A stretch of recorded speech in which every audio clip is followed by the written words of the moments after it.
మన ముకుందాలో లాంగ్ హారాల పండుగ నవంబర్ 8 నుంచి 16 వరకు ఫ్లాట్ 9.99% VA తో వివరాలకు సంప్రదించండి. నమస్తే రమ్మగారు. నమస్తే జయ. విక్రమార్కుడిది మనం సిరీస్ చెప్పుకుంటున్నాం. సో శెట్టి గారింటికి వెళ్ళాడు ఇతను, విక్రమాంబికాలాగా విక్రమాంబ. వాళ్ళిద్దరికైతే తెలిసిపోయింది. తర్వాత ఏం జరిగింది మరి? శెట్టి గారికి తెలిసిందా, తెలియలేదా? వివాహం చేసుకున్నాడా ఈ అమ్మాయిని? ఇద్దరు కలిసి హాయిగా కులాసాగా కాలక్షేపం చేస్తున్నారు. పగలు అంతా విక్రమాంబ లాగానే ఉంటాడు. ఇద్దరు కలిసి భోజనం చేస్తారు, ఆడుకుంటారు, చెంపచక్కలాడతారు. అందరితో కలిసి స్త్రీలు, ఇద్దరు ఆడపిల్లలు కలిసి ఉన్నట్టే ఉంటారు. రాత్రిపూట ఆయన విక్రమార్కుడిగా మారిపోతాడు. భార్యాభర్తలుగా ఉండటం మొదలుపెట్టారు వాళ్ళు. అయితే ఏమైందట, ఒకనాడు ఈ రాజుగారు, ఆ దేశపు రాజుగారు ఊళ్ళో విహారానికి వచ్చారు. సాధారణంగా రాజుగారు వస్తున్నారు హో అనగానే జనాలంతా తప్పుకుంటారు. ఆడవాళ్ళంతా తలుపుల వెనకాలకి వెళ్ళిపోయి తొంగి చూస్తూ ఉంటారు. ఈయన గుర్రం మీద వెళ్తూ అటు ఇటు చూస్తున్నాడు. ఇట్లా చూస్తూ ఉంటే ఆయనకి ఏం కనపడింది, ఒక సౌధపు పైభాగం మీద ఇద్దరు ఆడపిల్లలు ఎదురు బదురు కూర్చుని ఒకళ్ళకొకళ్ళు బొట్టు కాటుగా దిద్దుకుంటున్నారు. ఒకళ్ళ తలలో ఒకళ్ళు సరిచేసి పాపిడి బిళ్ళలు సరి చేసుకుంటున్నారు ఎదురు బదురు కూర్చుని.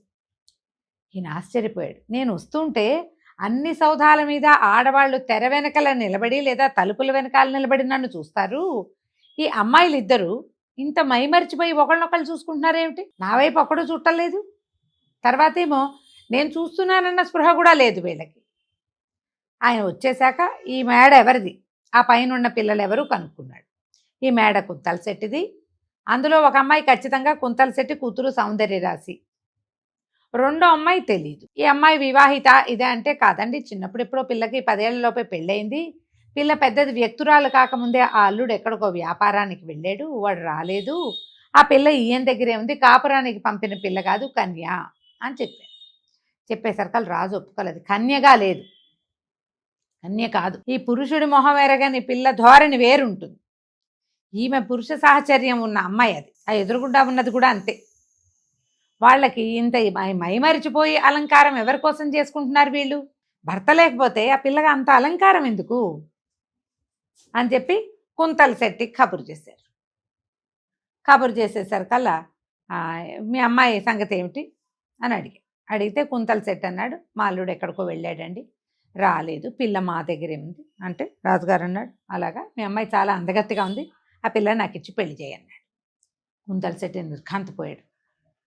అది కాదండి, వివాహిత అయిన పిల్లని మీకు ఎట్టా ఇచ్చి పెళ్లి చేస్తాను, పైగా మీ జాతి మా జాతి వేరు, మా వాళ్ళంతా ఒప్పుకోరండి, నన్ను వేలేస్తారు, జాతి మార్చి పెళ్లి చేయకూడదు అనేసరికల్లా రాజు అన్నాడు, అదేంటి అల్రెడీ వివాహిత, భర్తేమో లేడు, మీ అమ్మాయి ఏమో చాలా వేషాలు వేస్తుంది, నీకు అది ఓకేనా, అది సరే, ఇలా జాతి తప్పడం నీకు తప్ప అని అడిగేసరికల్లా మా పిల్ల అట్టండి పిల్ల కాదండి, మా గడప దాటి మా బిడ్డ గడప దాటే ఎరగదు, ఎక్కడికైనా వెళ్ళాలంటే 4 భోగాంగనలు, 4 మా కులపు ఆడపడుచులు, 4 హెగ్గడి కత్తెలు లేకుండా గుమ్మం కదలదు, మా అమ్మాయిని హమేష సదా రక్షించుకుంటూ ఉంటాను నేను, మా పిల్ల పతివ్రత అనేసరికల్లా రాజు మండిపడ్డాడు. పతివ్రత కాదు, నేను చూశాను, ఆ అమ్మాయికి పురుష సాంగత్యం ఉన్న పిల్ల, అది ఇప్పటికి 40 రోజుల లోపల అది నిరూపిస్తాను, మీ అమ్మాయి తిరిగిపోద్దని నేను నిరూపిస్తానన్నాడు. ఈయన కాళ్ళు చేతులు ఉనికిపోయినాయి. పిల్ల తనకు తెలియకుండా గుమ్మం దిగదే. ఈయన ఇంటికి వచ్చాడు. రాత్రికి ఏమైంది, కూతురు పడుకున్నాక అది పెద్ద భవనం. ఈయన మేడ మీదకి వెళ్ళాడు పిల్ల గదిలోకి. అవాళ ఏమైంది, సాయంకాలం నుంచి మంచి ఈదురుగాలుడు అవి వేసి చలిగాలికి ఈ అమరావతికి జలుబు చేసింది. ఈ విక్రమాంబని తనతో పడుకోనివ్వల, నువ్వు వేరే గదిలో పడుకో, నా జలుబు చేసింది, నీకు కూడా అంటుతుంది, నాకు తలకాయ నొప్పిగా కూడా ఉందంటే ఆమెకి రెస్ట్ తీసుకుంటుందని ఆ విక్రమాంబ ఇంకో గదిలో పడుకుంది. ఈయన గదిలోకి వెళ్ళి చూస్తే పిల్ల ఒక్కతే పడుకుంది. ఏమిటి నాన్న ఇటా వచ్చావు, చల్లగాలికి వచ్చావా ఏమిటి అని ఏదో అడిగింది. ఏమీ లేదమ్మా, ఏదో తోచగా పైకి వస్తూ ఒక మాట పడుకున్నావో లేదో నేను చూడడానికి వచ్చానని గబగబా దిగేశాడు. పిల్లేమో ఒక్కతే పడుకుంది. కిందకు వచ్చాక భార్య అడిగింది, ఏంటి అట్లా ఎందుకు గాభరాగా ఉన్నావు, రాజుగారు ఎందుకు పిలిచారు, వచ్చాక నువ్వు ఎందుకు భయపడుతున్నావంటే ఆయన మెల్లిగా విషయం చెప్పాడు. ఆయన పిల్లనిచ్చి పెళ్లి చెయ్యి, లేకపోతే మీ పిల్ల తిరిగిపోతుందని ప్రపంచానికి చెప్తానంటున్నాడే అనేసరికల్లా చిచ్చి మన పిల్లనిప్పు, అలాంటిది ఏమీ లేదు, అసలు ఆ భయమే వద్దని తల్లి తండ్రిని బాగా నమ్మించింది. వాళ్ళకేం తెలుసు ఇంట్లో ఏం జరుగుతుందో. రాజు ఏం చేశాడు, ఒక 40 కొంతమంది తలార్లని పిలిచాడు. తలార్లు అంటే కొంచెం కాస్త కత్తి కటారు పట్టగలిగిన వాళ్ళు, రాత్రిళ్ళు మెలకుగా ఉండగలిగిన వాళ్ళు, ఎవరినైనా చంపేయగలిగేంత గట్టి వాళ్ళు అనమాట. వీళ్ళని కుంతల శెట్టి ఇంటికి కాపలా ఉండండి. ఆ శెట్టి ఇంట్లో మేడ మీద ఉండే అతని కూతురు, ఆమె ఎవరితోటైనా తిరుగుతోందేమో కనుక్కోండి అంటే సరే. అప్పటి నుంచి 40 రోజుల లోపల మీరు గనక ఇది కనుక్కున్నారా, మీకు బోల్డ్ అని వెలలేని సొమ్ములు ఇస్తా. వెలలేని సొమ్ము అంటే అదే వెలకట్టలేని సొమ్ము. ఒకవేళ మీరు కనుక్కోలేకపోతే నందరికి కనుగుడ్లు పీకిస్తానన్నాడు రాజు. వాళ్ళు రాత్రిపూట కంటికి ఒత్తులు వేసుకుని నిద్రలు పోకుండా కాపలా ఉండేవాళ్ళు. అమ్మాయి ఎప్పుడు బయటికి రాదు, ఆ ఇంట్లోకి ఎవ్వడు రాడు, లోపలే ఉన్నాడు విక్రమార్కుడు. అదే కదా, ఎవరికి తెలుసు? 40 రోజులు హాయిగా కులాసాగానే ఉన్నారు. 39 రోజులు గడిచాయి. 40వ నాటి రాత్రి అయినాక ఏమైంది, మంచి ఉమ్మదింపుగా ఉంది. అంతకుముందంతా వర్షాకాలపు గాలి అవి ఉండేవి, ఒక్కొక్కసారి రాత్రిపూట ఉక్కపోయేదు. ఈ ఆడవాళ్ళిద్దరూ విక్రమాంబ, అమరావతి ఇంట్లో చెమట పోస్తుంది. పక్కనే ఉన్న అరటి తోటలోకి వెళ్దాం. అరటి తోటలో ఒక గుహ లాంటిది ఉంది. ఆ గుహలో కొంచెం పడుకోవటానికి దానికి అవకాశం ఉంది. లోపల కొంచెం హంసతూలిక తలప ఉంది. వీళ్ళే ఎప్పుడైనా అమ్మా నాన్న కానీ ఎవరైనా గెస్ట్లు వచ్చినా అక్కడ తోటలలో విశ్రమించడానికి ఫామ్ హౌస్ లాంటిది ఉంది లోపల. ఆ అరటి తోటలోకి దిగారు. రాత్రి 11 గంటల వేళ, 12 గంటలు అయింది. దిగేసరికి మెలకుగా ఉన్నారుగా తలార్లు. వీళ్ళు చూశారు. చూసి అమ్మా, ఇద్దరు ఆడవాళ్ళు రాత్రిపూట లేచి బయటకు వస్తున్నారంటే వీళ్ళు ఎవరినో కలుసుకోవడానికే వెళ్తున్నారు, లేకపోతే ఎందుకు వెళ్తారు? ఎవరో ప్రియులు ఉన్నారు, వాళ్ళని కలవడానికి వెళ్తున్నారు. వీళ్ళ సంగతి ఏమిటో చూద్దామని వాళ్ళు వెళ్ళిన అరటి తోటకి వీళ్ళు కూడా వెళ్ళారు. వెళ్ళేసరికల్లా ఆ గుహలోకి పోయారు వీళ్ళిద్దరు. ఒక చిన్న డెన్ లాగా ఉంది. వీళ్ళు వెళ్ళిపోయి తమ సొంత స్వరూపాలతోటి ఆనందించి నిద్రపోయారు. నిద్రపోయేసి ఎవరి స్వరూపాల్లో వాళ్ళు కనపడ్డారు. విక్రమార్కుడు స్వస్వరూపంలో కనిపించాడు. వీళ్ళు బాగా ఇంకో 2 గంటలు గడిచాక లోపలికి వెళ్ళి చూస్తే స్త్రీ పురుషులు ఇద్దరు ఏకశయ్యాగతులుగా కనిపించారు. కనిపించగానే వీళ్ళేం చేశారు, వీళ్ళని ఇట్లా కాదని ఈ నలుగురు కలిసి 4 పక్కల ఆ మంచాన్ని లేవదీసి ఊరి మధ్యలో ఒక కాళికాలయం ఉంది. ఆ ఆలయంలో మండపంలో పెట్టారు తీసుకుపోయి. ఎప్పుడైతే విక్రమార్కుడు ఇలా ప్రయాణపు అంటే మోసుకెళ్ళబడ్డాడో భేతాళ్ళు చూశాడు. విక్రమార్కుడిని తీసుకెళ్తున్నారు ఎక్కడు. వెంటనే భట్టిని నిద్రలేపాడు. ఇలాంటిది ఒకటి జరిగింది, విక్రమార్కుడు పట్టుబడిపోతాడు ఇప్పుడు అనగానే భట్టి ఇతను ఏం చేశాడు, మధురైక్షు ఇంట్లో ఉన్నాడు. ఈ అమ్మాయి స్నేహితురాలు ఉంది కదా ముందు సందులో, ఒక గణికాంగన, ఆ పిల్లతో ఉంటున్నాడు అతను భట్టి. వాళ్ళకి అదేం తప్పు కాదు. ఏం చేశారు, ఇద్దరు అంతఃపుర కాంతల్లాగా వేషాలు వేసుకుని మేలుముసుకలు వేసుకుని పరిగెత్తుకుంటూ కాళికాలయానికి వెళ్ళిపోయారు. కాళికాలయం లోపల మండపంలో ఈ రాజు, విక్రమార్కుడు, అమరావతి ఇద్దరు మంచం మీద ఉన్నారు. మెలకు లేదు. ఈ వెళ్ళిన భట్టి వాళ్ళు ఏం చేశారు, ఈ తలార్లు అడ్డుకున్నారు వాళ్ళని.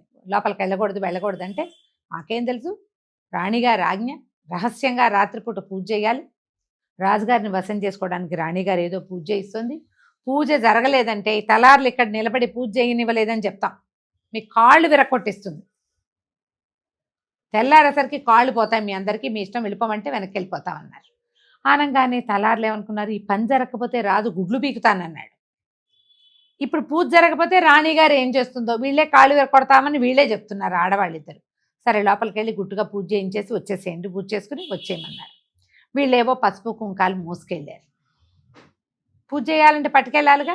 ఆడవాళ్ళ వేషంలో ఉన్న ఇద్దరు అంటే అంతఃపుర కాంతల వేషంలో ఉన్న మధురైక్షు, భట్టి ఇద్దరు కాళికాలయం లోపలికి వెళ్ళిపోయి విక్రమార్కుడిని, అమరావతిని నిద్రలేపి ఇదిగో ఇది జరగబోతోంది, మీ ఇద్దరు మా బట్టలు వేసుకుని బయటకు వెళ్ళిపోండి అని ఇద్దరికి ఈ 2 వేషాలు ఇచ్చేసి అక్కడున్న స్త్రీ పురుషాల బట్టల్లో తాము ఇద్దరు పడుకున్నారు. మంచం మీద దుప్పటి కప్పేసుకున్నారు. తెల్లారింది. తలారుల్లో ఒకడు పరిగెత్తుకుంటూ వెళ్ళి రాజుకు చెప్పాడు. ఆ గదిలోంచి, ఆ ఇంట్లోంచి బయటకు వచ్చిన అమ్మాయిలు ఇద్దరు ఒక చోటకి వెళ్ళారు. ఒక పురుషుడు, స్త్రీ అక్కడ పడుకుని ఉన్నారు. వాళ్ళని పట్టుకొచ్చాం. 2వ అమ్మాయి ఏమైందో మాకు తెలియదు. ఒక అమ్మాయి అయితే గ్యారంటీగా అక్కడ ఉంది. ఆ అమ్మాయి అందగత్తె అయిన అమ్మాయి కుంతల శెట్టి కూతురు అనగానే రాజు ఆగ మేఘాల మీద వచ్చేసి కుంతల శెట్టి కూడా కేకేయించుకొచ్చాడు. నీ కూతురు ఎవరితో పడుకుందో చూపిస్తాను నీకు అన్నాడు. ఎవరితో పాటు నిద్రిస్తుందో నువ్వు తెలుసుకోవాలి అని చెప్పి డామ్ డీమ్ అన్నాడు. ఈ అమ్మాయిని వచ్చి పెళ్లి చేయమంటే నువ్వేదో బోల్డ్ మాటలు మాట్లాడావు, ఇప్పుడు చూసావా నీ కూతురు సంగతి బయటపడింది, కాళికాలయంలో ఉన్నారు, ఊరంతా తెల్లవారేసరికి అందరూ చూసేస్తారు. ఆయన అరిచి కేకలు పెట్టాడు. ఈ కుంతల శెట్టి గారు చేతిలో నిండిపోతూ దుప్పటి తీసాడు. తీస్తే ఏముంది, మధురైక్షు పడుకుని ఉంది అక్కడ.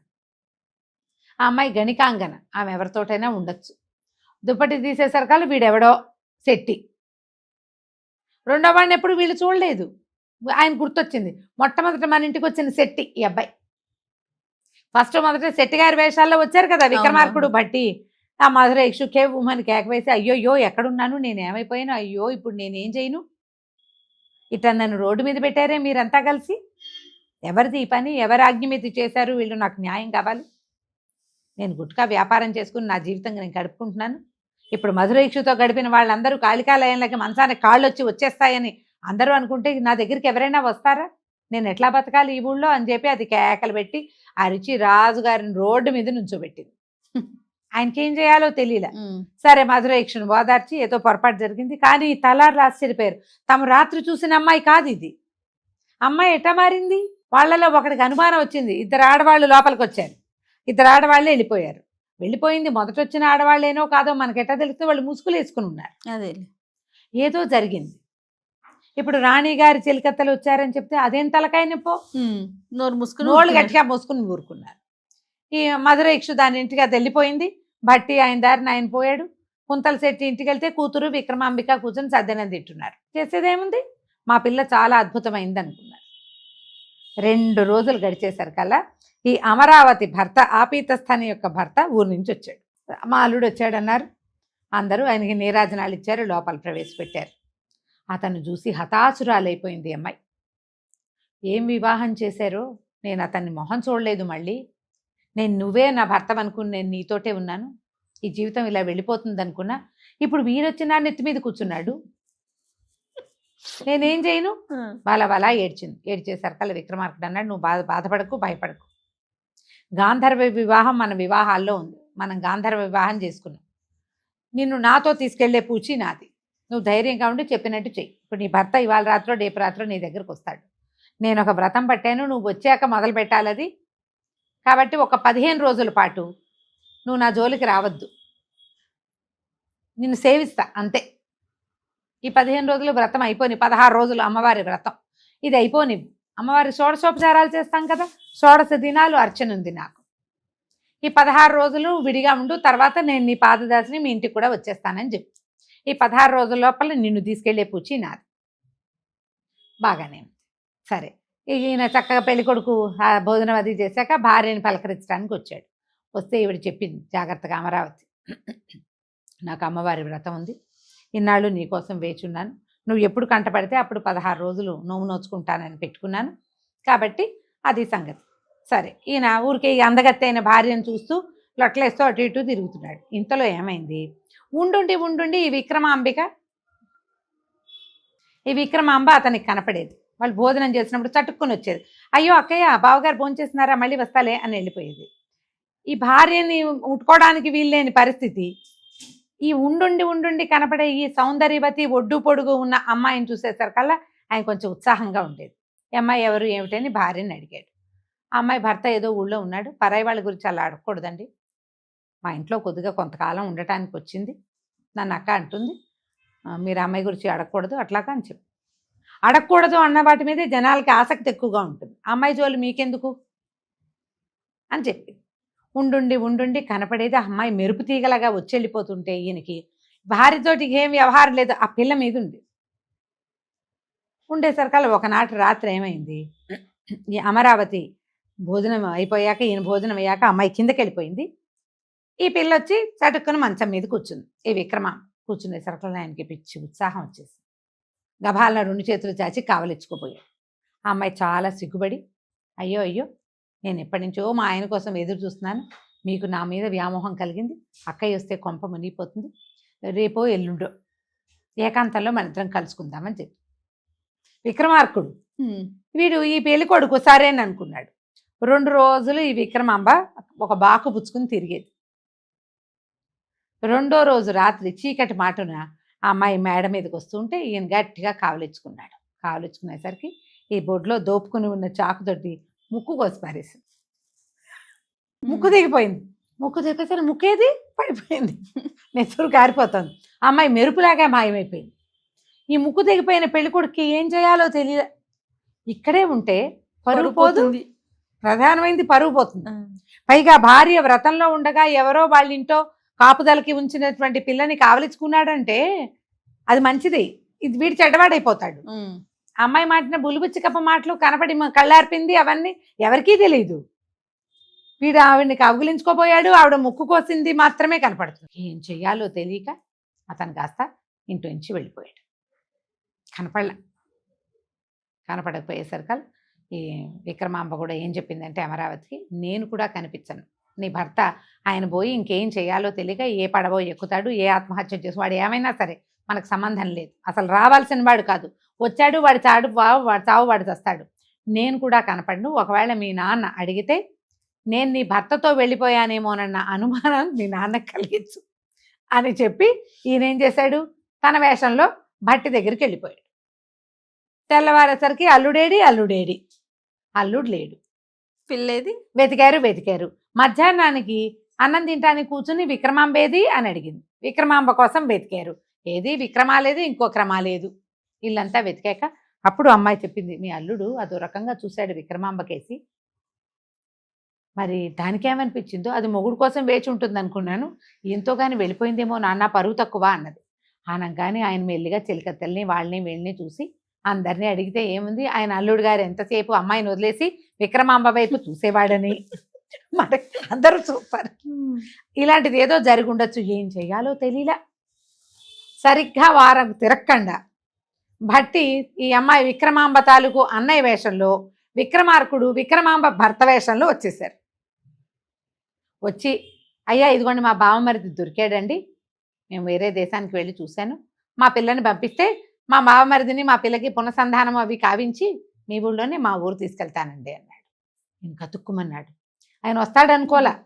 ఇప్పుడు విక్రమాంబేది ఏం చెయ్యాలి, తనుకు చచ్చారు. ఈ లోపలే ఆయన స్నేహితులతో వాళ్ళతో వీళ్ళతో చెప్పాడు, ఆ పిల్లల్ని తండ్రి అన్న ఇక్కడ ఉంచి వెళ్ళాడు, రేపు నాటికి వస్తే నేనేం చెయ్యాలి, మా అల్లుడేమో ఇలాంటి పని చేశాడు, నాకేం చేయాలో పాల్పోవట్లేదని సాటి శెట్టిగారులందరి దగ్గర చెప్పుకుంటున్నాడు ఆయన.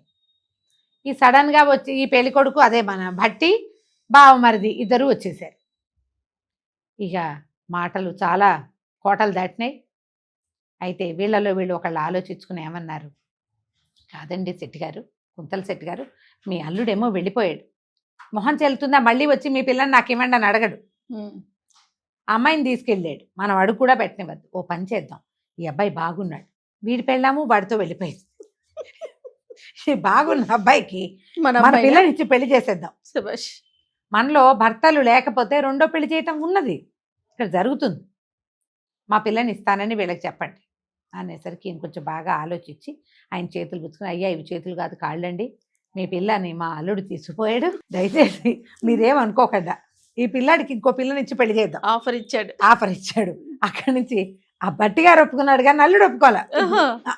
విక్రమార్కుడు, ఇదేంటండి నా భార్యకి బదులు ఇంకెవడి భార్యనో నన్ను తీసుకెళ్ళమంటారు, అలా కుదరదు, పిల్లకి బదులు పిల్ల వేరే కథ, ఇప్పుడు అది కాదు కదా, భార్యకి బదులు ఇంకోటి భార్య అనేసరికి ఆ శెట్టిగారులు అందరూ బతిలాడి, బాబు అసలే రాజుగారితో చాలా ఇబ్బందిగా ఉంది, ఆయన ఈ పిల్ల మీద కన్నేసి చాలా ఇబ్బంది పెడుతున్నాడు, ఇప్పుడు ఇక్కడ ఇంకేదైనా జరిగిందంటే ఈ పిల్ల రాజు పాలబడాల్సి వస్తుంది, మేము కులాలు తప్పిపోతాను నాయన, మీరు ఎలాగో శెట్టిగారే, ఈ వీళ్ళు క్షత్రియులని తెలియదు కదా వాళ్ళకి, ఆయన శెట్టి ఈయన అల్లుడు శెట్టిగారని నమ్ముతున్నారు, సాటి వాళ్ళలో ఈ మాత్రం ఒకళ్ళనొకళ్ళు ఆదుకోపోతే రేపు ఈ రాజు కేటాయిస్తాం మా పిల్లని మేము చెప్పండి అని బతిమలాడుకుని, మనం ఒకటి, మన సమస్య మనమే తీర్చుకోవాలి, మీ అమ్మాయి నిన్నాళ్ళు ఉంచుకున్నాడు సొంత కూతురులాగా చూసుకుంటే ఇట్లా జరిగింది, ఆ అల్లుడు దుర్మార్గుడు ఇంత పని చేశాడని బతిమలాడి చివరికి ఈ అమ్మాయినిచ్చి ఈ అమరావతినిచ్చి విక్రమార్కుడికి పెళ్లి చేశారు. పెళ్ళి అయిపోయాక వాళ్ళ ఇంట్లో తిరిగిన విక్రమాంబే ఈ విక్రమార్కుడని వాళ్ళకి తెలియదు పాపం, ఏదో కొంచెం బంగారాలు వెండి సామాన్లు ముత్యాలు గిచ్చాలు అన్నీ ఇచ్చి అమ్మాయిని మీ ఊరు తీసుకెళ్ళిన ఆయన ఎప్పుడైనా కుదిరితే వస్తాం. అప్పట్లో ఏంటంటే ఈ పిల్లని మళ్ళీ చూడ్డాలు అవి ఉండేవి కాదు జయ, చాలా తక్కువ, వన్స్ మ్యారేజ్ చేసేస్తే ఇంక అంతే. ఎప్పుడో ఆ ప్రాంతానికి వెళ్ళిన వాళ్ళు వీళ్ళు మా వాళ్ళని కలుసుకుని మాట్లాడటము, ఎప్పుడో ఏ తీర్థయాత్రలకు వెళ్ళినప్పుడు కలవటమే కానీ మనకు మళ్ళీ రోజు వారం వ్యవహారాలు అప్పుడు ఉండేవి కాదు. పిల్లని ఆయన వాళ్ళకి అప్పచెప్పారు. వీళ్ళు చక్కగా భేతాళుడితో పాటు 6 నెలలు ఎలాగూ గడిచిపోయింది ఇక్కడ. పర్వాలేదని తమ సొంత రాజ్యానికి వెళ్ళిపోయి అమరావతికి అప్పుడు ఈ వచ్చిన వాడు విక్రమార్కుడు అని తెలియజేసి అమ్మవారిని భద్రకాళి దర్శనం చేసుకుని మళ్ళీ వెళ్ళాలి గుళ్ళోకి. దర్శనం అయ్యాక అప్పుడు రాజ్యప్రవేశం చేసి హాయిగా రాజ్యం చేసుకుని ఉన్న భార్యలతో పాటు ఈ అమరావతిని కూడా తమ భార్యల సమూహంలో కలిపేశాడు విక్రమార్కుడు. ఇది చెప్పింది 6వ ప్రతిమ. చూడు విక్రమార్కుడు సమయానుకూలంగా తను వలచిన స్త్రీ కోసం ఎలా చేయగలిగాడు. ఇందులో సాహసం కంటే ఒకటి సాహసం అయితే రెండో సమయస్ఫూర్తి. జరిగిన సిచ్యువేషన్ని వచ్చిన సందర్భాన్ని తనకు అనువుగా తిప్పుకున్నాడు. నువ్వు తిప్పగలవా అట్లా? మెమ్మే బెబ్బే అని 4 వెళ్ళాడేస్తావు. ఎవరి వల్ల కాదు అట్లా చేయటం. ఎంత స్పాంటేనియస్గా చేశాడో చూడు. నీకు అలాంటి సమయస్ఫూర్తి లేదు, ఎవ్వరికీ ఉండదు. కాబట్టి విక్రమార్కుడు లాంటి సమయస్ఫూర్తి కలిగి ఉంటేనే నువ్వు మెట్టెక్కాలి, లేకపోతే అంతే సంగతి అనగానే భోజుడు ఒక నమస్కారం చేసి దిగి వెళ్ళిపోయారు. కంచికి మనం ఇంటికి. ఇంకో భాగం తెలుసుకుందాం మళ్ళీ మనం. అలానే రమ్మగారు. నమస్తే. నమస్తే.